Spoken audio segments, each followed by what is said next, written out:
Welcome to today's Men's Mental Health Journal. And today I want to talk about what I believe has really helped me through tough times and with my mental health as my model. Make it very, very simple. And by the way, you might hear my washing machine in the background. So, what is my model? I want to share, there's three parts to it that doing these three things, I believe, has really helped me pick up from challenging emotions. Now, I don't mean that I'm 100% like enjoy and bliss all the time. No, I'm a human being, and I do have challenges. I've had like a few catch-ups with people today. Had a really great open conversation with a guy similar to me, and scarily similar in so many ways today. And we were sharing with each other what we're going through, and that's the beautiful thing about brotherhood, about communities, and all these kind of things. I believe, obviously, not going to share what anyone else shares with me on this, but just share my own stuff. But it's so cool that you get to meet like so many people when you're in a similar journey, and I think that's a real key one for me. And for me, there's three things I believe really help with mental health, as I've said multiple times in this episode. So I'm going to share what they are. The first one, I believe, is psychology, the way you think, not just this mindset stuff of like, you got to have a right mindset. I think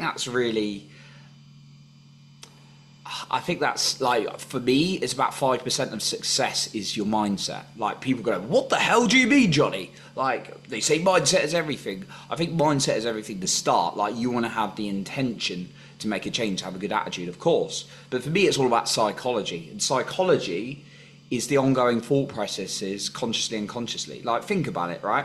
Say you've got a good mindset to become a millionaire, right? Great, you've got that good mindset, right? I want to be a millionaire, I'm going to work hard, great, right? But you've got all these beliefs and these thoughts of you being poor and you going broke in the back of your mind. What's going to happen is you're just going to get exhausted. And then also you might not be fueling your body in the right way. You might be hanging out with the wrong people. All these factors, right? Even if you've got a good mindset, so it's not going to last. So mindset is a good start. But psychology are the words and pictures in your head, consciously and unconsciously. So becoming aware of them and working with them has really helped me in terms of like being, right, okay, I'm thinking of that image, now I'm feeling sad. I'm feeling excited and I'm thinking of that image, that makes me feel good. So for example, when I'm happy, I guarantee I won't be thinking about someone or something I've lost, right? But if I'm thinking about someone or something I've lost, then I'm going to be sad, I'm going to be angry, maybe I'll be anxious, right? But when I'm happy, I'm going to be thinking about something I'm thinking about the future or something I've done that makes me feel really good. So it is a process to work through that, but that's where visualization has really helped me over the weeks, and also writing down what I want rather than what I don't want. The second thing I think has really helped me is brain health and somatic work. And what do I mean by this? Oh, and by the way, to the first point, I would also say it is psychology. I do that sometimes, I shuffle, but the first point is psychology and environment. They go hand in hand. If you're hanging out of, it's very cliche in personal growth, but when you actually live it, it makes sense. Your environment, the people you hang out with, the information you listen to will impact how you feel. Like if you've got a good mindset and then everyone around you is negative, you're going to be negative eventually if you do that. So we adapt as human beings, I believe. So like yesterday, I was like not feeling great, and I did my podcast interview with this multi-billionaire, great new friend I've got. She's awesome. She's doing a session with me on high performance, and it's like her energy was like outstanding, like happy, smiley, and I'm like starting to feel good, right? And it's like, wow, I feel so good just being around her presence. It was amazing, right? So then coming back to the second point is somatic work and brain health. So what you feed yourself with your food, I find, does make a massive difference. So if I'm eating like sugar, I'm going to have high anxiety. When I've drunk a load of alcohol, I get depressed, seriously depressed. Not everyone does. So it's about understanding what impacts your brain in terms of food and drink. But then the somatic work is a key one. Learning to breathe and connect with your body in the right way. And that, well, it links with brain health.